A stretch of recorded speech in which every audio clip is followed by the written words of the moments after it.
لسه تايه ومش عارف تبدأ منين؟ لو شفت أول فيديو فأنت عارف إن كنت في حالة توهان حقيقيا، بس عرفت إن أول خطوة مش إنك تشتري كاميرا ولا تعمل حساب على كل منصات السوشيال ميديا. أول خطوة بجد إنك تعرف نفسك.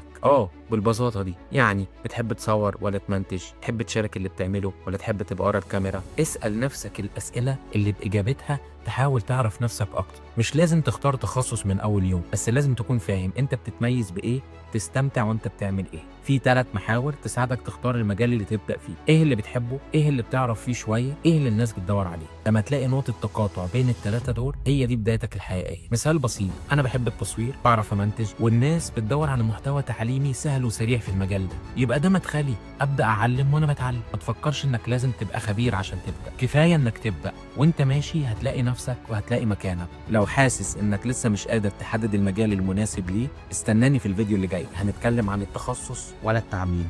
ولو